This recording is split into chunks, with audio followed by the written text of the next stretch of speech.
Hosanna in excelsis,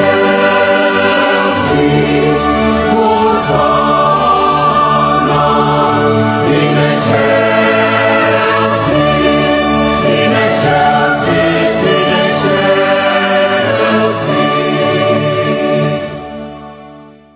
Katolik sering mengatakan bahwa kitab Deuterokanonika itu adalah bagian dari Alkitab. Kenapa orang Kristen justru mengurangi Alkitab dan tidak memakai kitab Deuterokanonika? Apakah sebenarnya kitab Deuterokanonika itu jaminan kebenarannya? Dan kenapa kitab Deuterokanonika itu tidak ada dalam Alkitab? Mohon pencerahan. Nah, memang Protestan dan Katolik itu ada perbedaan jumlah kitab.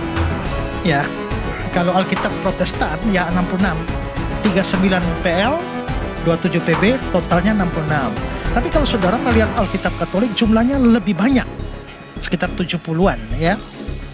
Mengapa mereka lebih banyak? Ya, karena ada sejumlah kitab apokrif.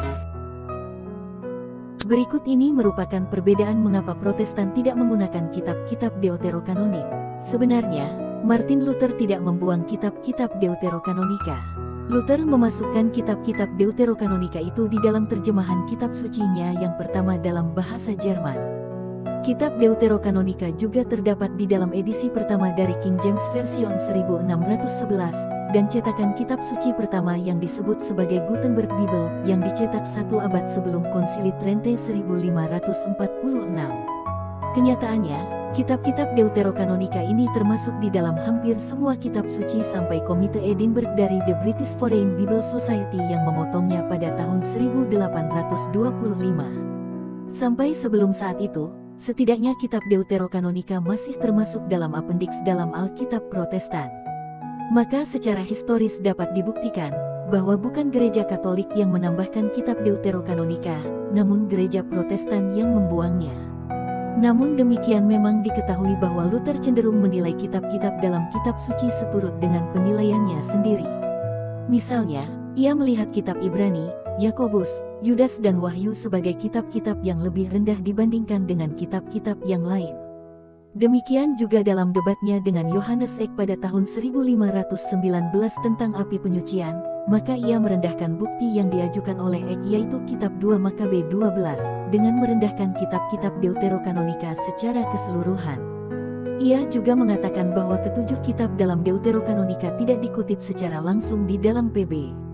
Namun jika ini acuannya, maka ada kitab-kitab yang lain dalam PL yang juga tidak dikutip dalam PB, seperti contohnya kitab Esra, Nehemia, Ester, Pengkhotbah dan Kidung Agung. Tetapi apakah kita akan membuang semua kitab-kitab itu?